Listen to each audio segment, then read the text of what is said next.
Hello all, in today's video we're going to talk about the test notes that just released yesterday, January 8th. And it's quite a big one. Usually I don't do videos talking about it, but this one has a lot of good things and I think some people should be aware about it. Alright, so before we get to this, there's one post going on in the forums right now, and it's titled The Future of Spells, right over here, the spell system. And people know, right? EverQuest hasn't really been unique or different in the last decade or so. The spells have been pretty much copy and paste and with a set formula, nothing too exciting. And this post here brings that to attention in pretty fair, detailed form. Nothing, opinion, just all like facts and just look at this. We haven't changed much at all, and spells are important to the game and disciplines and discs and all that stuff, like make the game better, right? So anyway, I'll put a link in the description. Take a read at it, and if you agree with it, put a like. Let's try and push this agenda, because I think it's fair. A lot of things been pretty stale, and we could use a little spicing up. All right, so link in the description. Read it, like it if you like it, and then we'll move on. Okay, so test notes, lots of things they added today, and like I said, I feel there are some very good things, so let's talk about it. You'll read the post, I'll put a link in the description, but here's some of the highlights. Items, added damage to bows and reduced the tank bows, which is fine. I don't think tanks and rogues really use their bows for DPS, but rangers do, and truth be told, they have been falling behind a little bit. Here's a screenshot from test, and you see the old group bow was 678 damage, 29-4 ratio. The new one group is going to be 790-34 ratio, which is really freaking good. Raid bow was 881, and then 38 ratio. It's now boosted to 1026, which is a 44.6 ratio. So really good, and congrats to Rangers. This should be putting you guys closer in line with the rest of the folks, even though you guys could hit everything in this expansion so far, but whatever, that's good. Here's one that should be noted. There's now Vanity achievements for Timewise armor set from Tides of Time. Tides of Time goes away January 15th, returns during anniversary time. This achievement gets added when Tides of Time gets removed. So if you want this achievement, get your Tides of Time armor now, before the patch date, before January 15th. So it will be new achievements there for those that love nerd points, but you do have to buy the armor before the 15th, or wait till anniversary time. Quests, these are pretty big ones. Leviathan's Heart mission now, no remains can be completed as described. Remember in my videos I was like, I can't figure out how to get this. I've killed everything and it doesn't work. Well, apparently they figured out what was wrong with it, and now if you kill everything, it will work. So excited to see how that is. Mercenaries will no longer be targeted by Penance or Purification curses during the Priest mission. This is really cool, so you won't fail the mission with using mercs. This opens up this achievement for lots of players that may not necessarily have mercs, so this is good. In Leviathan's Heart mission, the Heart Stutter will now coincide with the warning decal location. So basically there was issues with like the west, north, and south, and east, that emotes would say, hey, it's happening here, but it wouldn't. It would go to a different direction. So basically like a spelling mistake or, a location link, whatever. Anyway, they fixed it, so that's good. Remove no flag zones, so that quest, the third partisan in Theater of Eternity, the one where you can't zone, you can't evac or anything like that, or you lose and you have to restart it, they removed those no flags things, so you're good. You could zone, you could pick and camp and continue the quest at a later time and not worry about losing your stuff. This one, very big. I like it, even though I really don't play most of these classes, but anyway.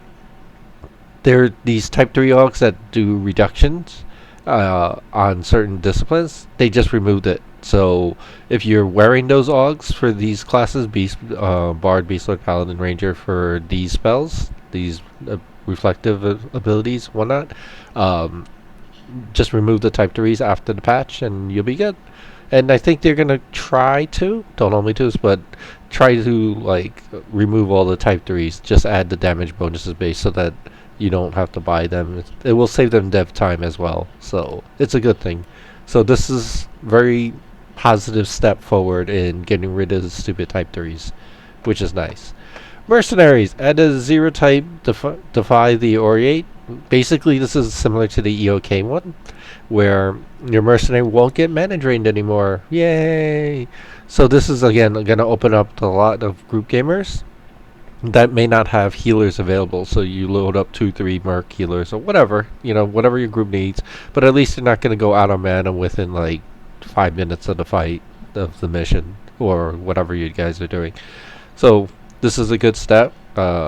Again, it allows more groups, I feel, to happen. So there you go.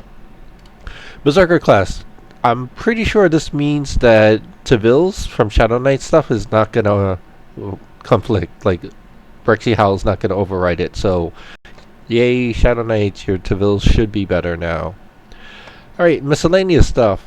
There has been an issue since the expansion release, maybe a little bit before that Hide was failing more so than it should. So they said they fix it, which is good. They added 2 new commands, which are quite exciting. Added the proc hold pet command. This is big. So there's a post going on that's been going on since forever about how procs on pets during raids cause the pet to lag and swing less, essentially doing worse damage. So this is good, meaning now, how can I explain this? Lots of raiders have a big list where you type in a command and it blocks all these buffs. This is going to make it that it's not needed anymore. Basically, it's going to block all the buffs. This is going to increase many raid guilds DPS by a lot if they use pets a lot. So this is a huge thing. I really approve of this one. This is going to make like low, mid-tier, or up-and-coming guilds like do more DPS because a lot of pet users don't block the spells that they should be. So you say proc hold and you're good. So as long as this command works, this is going to be a good thing for a lot of people till they fix the lag. Right? This is just a band-aid. Don't get me wrong. This should not have to be, but at least they're doing something and they acknowledge that there is issues with procs and lag and pets and all that good stuff. Alright, so next thing is alternate activate command. So basically this is a command where you could type in the ability. So, if you want Siren's Call or whatever, activate anything, you just type in names. You could type it in partially. Just keep in mind if there's names similar, you need to type it more, or otherwise you'll default to the shortest name. And then they also say here, if there's a activate one, you have to type it out twice or whatever, and then it will happen. So there's that. Another one, cute melody. This one is another one that I like. Basically, like how you have a melody, you put 1, 2, 3, 4, 5, 6, 7, 8, or whatever it is, right? And then you have to your epic, and then you have to stop the melody. And then you hit the melody button, and then you're going to start back at 1. If you do Q melody, you do 1, 2, 3, 4, 6, 7, 8, and wherever you stop the melody to click your epic or whatnot, it will continue back as long as there's no cooldown timer or anything like that. So you can't like spam insults or whatnot. So it will continue your melody wherever you stopped it, as long as there's a refresh timer to it, which is really cool. So this is another good thing, Bard. That's the one I'm going to take advantage of a lot. Basically, all my melody commands are going to be replaced with Q melody, right? So all the things. Here's one that's interesting. I'm not sure if we needed it or not, because I can't see this as a viable way to evolve. But evolving items will now be earned in raids. Raids with 7 or more players in the same zone will earn a total experience a group of 6 would have earned, divided equally among the number of raids. So basically, if you have like a full raid, 54 or whatnot, and you kill, I don't know, whatever, several hundred mobs, you maybe see 1% or something. Like, you won't see much at all. Anyway, it's small, but they said you will earn some, which is, I guess, better than nothing. There's another thing here. Guild real estate name will auto evict non-guild members. So it happens. People move on from guilds. They have a plot. They stick there. They've been there forever. They'll be kicked after 30 days. So in whatever February, March, we'll have more space in our guild plots, probably. Okay, so here's that link for that post that I mentioned before. Now, roadmap. Oh, they put the roadmap. So, lots of things still the same, but some of the things that are different. And here's the thing here.